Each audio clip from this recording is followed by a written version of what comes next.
आमच्या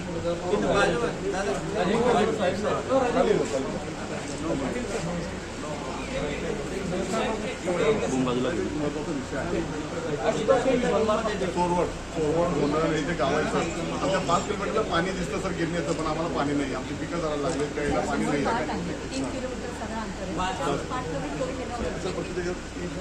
फॉरेनचा पण विषय आहे, ते पण तेवढी पण परवानगी आपल्या मार्फत मागणार आहे.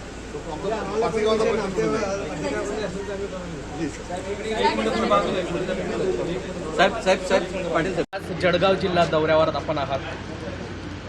जळगाव जिल्ह्यामध्ये मुक्ताईनगरजवळ आजूबाजूचे जे गाव आहेत, पिंपरी अकरावत, घोळसगाव, तरोडा, त्या विस्तारामध्ये 2 जे जुने पाझर तलाव आहेत त्यांना मेंटेनन्सची आवश्यकता आहे. आणि दुसरा जो नाला म्हणजे जे नदी आहे, पावसाळी नदी म्हणू शकता किंवा पावसाळी नाला त्याला 4 फूट खोल करून त्याची चौडाई करून त्याला कॅरिंग कॅपॅसिटी वाढवण्यासाठीचा प्रयत्न CSR फंडमधून लगभग 7-8 कोटी रुपये खर्च करायचा एक कार्यक्रम आज ठेवलेला आहे. मी त्या कार्यक्रमासाठी आलो आहे.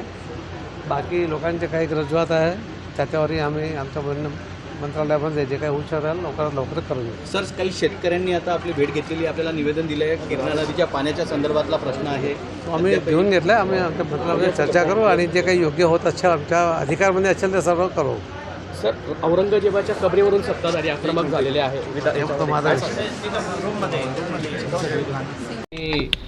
केंद्रीय मंत्री CR पाटलांना निवेदन दिलं आहे. काय निवेदन नेमकं होतं?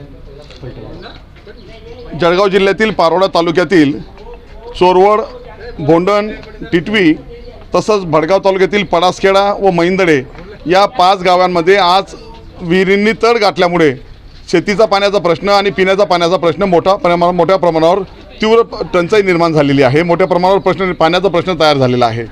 4 किलोमीटरला जामदा डावा कालवा गिरणा पाटबंधारे विभागातनं मोठा कॅनॉल आलेला आहे.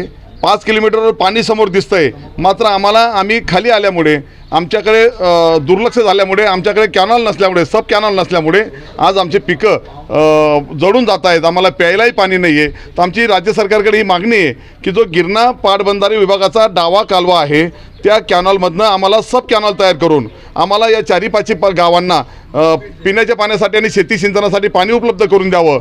जवळपास 2000 हेक्टर जमीन ओलिताखाली यामुळे येणार आहे आणि कायमस्वरूपी पिण्याचा आणि शेती सिंचनाचा प्रश्न सुटून आमचे चोरवड, भोंडण, टिटवी, मैंदडे या गावांचा कायमस्वरूपी पाण्याचा प्रश्न सुटणार आहे. म्हणून आमचे नामदार जलशक्ती मंत्री CR पाटील साहेबांकडे आम्ही निवेदन दिलं आणि त्यांना सांगितलं की साहेब आम्हाला पाणी द्या. समोर पाणी आहे आणि आमच्या इकडे पिकं चढत आहेत, आम्हाला पाणी नाही. तर 70 वर्षापासून जो पाण्याचा प्रश्न आम्ही मागणी करतोय त्यासाठी आम्हाला न्याय द्यावा एवढी मागणी करण्यासाठी आम्ही या ठिकाणी त्यांना निवेदन दिलेलं आहे. आपलं नाव सांगा. मी ॲडव्होकेट विश्वासराव भोसले, पिंपरखेड तालुका भडगाव.